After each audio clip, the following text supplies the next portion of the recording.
When someone is involved in an abusive relationship, outsiders can wonder why they stay. A lot of times, our first instinct as a bystander, whether we're a family member, friend, acquaintance, or another trusted adult, is to tell the abuse survivor that they need to get out. We think leaving an abuser is as easy as ending the relationship, but it's a lot more difficult than that. We must be understanding of what keeps people in unhealthy or abusive relationships, especially if we want to be a supportive person in their life. One of the biggest reasons a person might stay is due to the fear of getting physically hurt. A lot of abusers threaten to become violent if their dating partner tries to end the relationship. Leaving is the most dangerous time of an abusive relationship, and in fact, it's when most homicides occur and when the violence escalates. Perpetrators may threaten to cause further harm to the victim or seek out vengeance against their family, friends, or other people in their life. Some abusers may even threaten harm against themselves, which can be very traumatizing to their dating partner, especially if they still love that person. Recognizing the fear and trauma a person faces when ending an abusive relationship can help equip an upstander to plan for their safety and to recognize the stages of readiness they may be facing. Many survivors must strategize ways to get out safely, which can take time and patience. The next biggest reason a person stays is due to the love they feel for their dating partner. Remember, abuse is not something that happens 24/7, and in fact, most relationships start out healthy and happy. This creates a strong bond between dating partners, which many times equates to loving that person. When we remember the good times, we become hopeful that the relationship can return to that moment in time. Many abusers are skilled at manipulating their partner through love bombing, in which they shower their partner with gifts, affection, and promises to change. This creates a lot of hope for the survivor, and many times they just want their partner to show them love and treat them kindly. Some people stay in abusive relationships because of isolation. When someone is isolated, they're often cut off from resources and their support circle. Isolation is one of the biggest warning signs that a relationship is becoming unhealthy, but may not always appear problematic at the onset. A lot of relationships get heavy pretty quick, in which we want to spend all our time with this one person. In doing so, sometimes we neglect our other relationships, such as family or friends. Over time, this can easily lead to being isolated from those people, especially when a dating partner controls our ability to see or speak to others. Some people might choose to isolate themselves, possibly because friends and family are seeing the red flags, and in attempting to warn us, their concern gets misconstrued as being jealous of our relationship or not truly knowing the person we're with and therefore missing out on all their good qualities.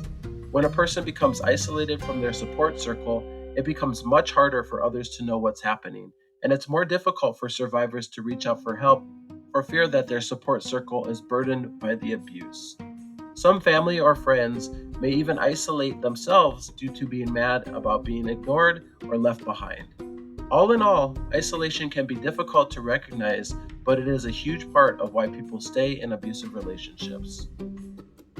For some folks, abuse has become normalized, whether that's because they've been in an abusive relationship in the past or because it's a normal part of many relationships. When unhealthy or toxic traits are seen as the norm and are all that we're being exposed to, it can make it more difficult to know what we want or deserve from a dating partner.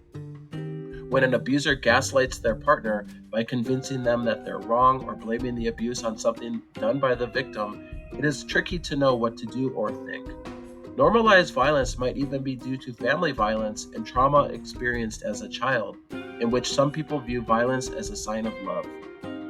In regard to gender roles, there is often a misconception about who is doing the abuse. Society overwhelmingly views men as the perpetrators of abuse, and in 85 to 95% of reported cases, abuse is perpetrated by a man against a woman. But that doesn't mean only men are abusers and only women are victims. There are many dating relationships that involve two men or two women, or even folks that identify as non-binary or trans. In some cases, our perceived gender can create barriers for being believed or getting support. If a man is abused by a woman, sometimes it's hard for him to get support from his guy friends, who may either laugh or criticize him for being abused. In some cases, men are expected to confront violence with further violence, but abuse will never end by using more violence. Society also holds misogynistic views against women and antiquated beliefs about male superiority. In these cases, women are being taught to be submissive to male domination and may feel like they're not allowed to have a voice or equal power in dating relationships. We must be able to recognize the unequal messaging being put forth for both women and men and find ways to seek equality in our relationships. For many relationships, there is financial dependency, wherein one person becomes dependent upon their partner for financial security. Although this may not often be the case with teen dating relationships, there can still be instances where a person agrees to stay due to the financial benefits that come from their relationship.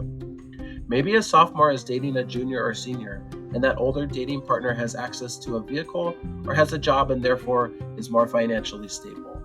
That older person may make the younger person feel special by showering them with gifts, but in essence, this creates a power imbalance that makes the younger person feel obligated to stay in the relationship.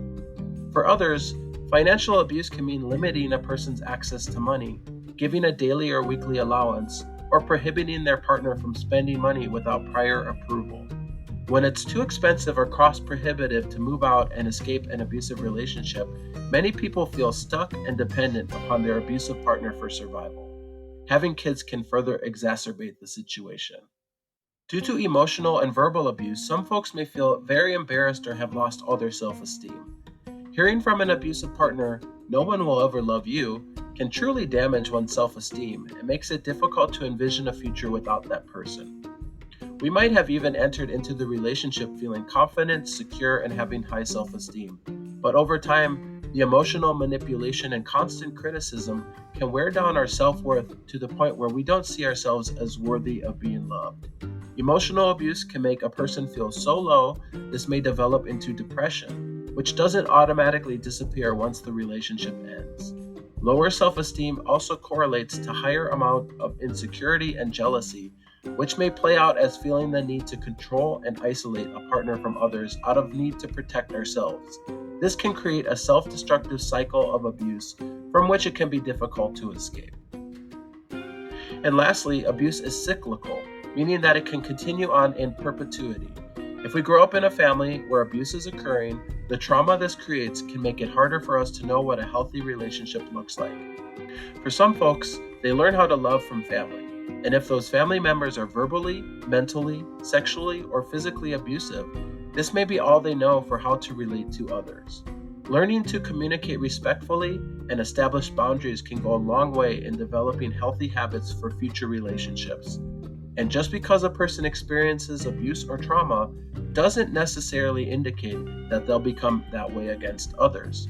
But it can be much harder to identify healthy habits when we're conditioned to abuse. With all this in mind, it's especially important to be understanding and empathetic to those going through an unhealthy or abusive relationship. When we can put ourselves in their shoes, we can get a better sense of what it sounds like to be truly supportive. This means we listen without judgment, we offer kind words, and we don't push our views upon the other person.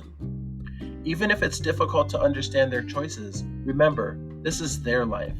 They need to do what's right for them, even if that means staying in the relationship until they're finally ready to leave. Offering resources and choices can be very empowering to survivor and shows that we're truly a part of their support circle. During this video, you may have heard some red flags that a relationship is becoming unhealthy or abusive. If you recognize any of these signs as a part of your dating relationship, there is help available. Please call TAP 808 at 808-927-2434 or the Domestic Violence Action Center helpline at 808-531-3771. You can also find TAP 808 online at www.tap808.org or check us out on our socials under the handle Teen Alert Program. You can also DM us with any questions or need for support at our Instagram, TikTok, or Facebook pages.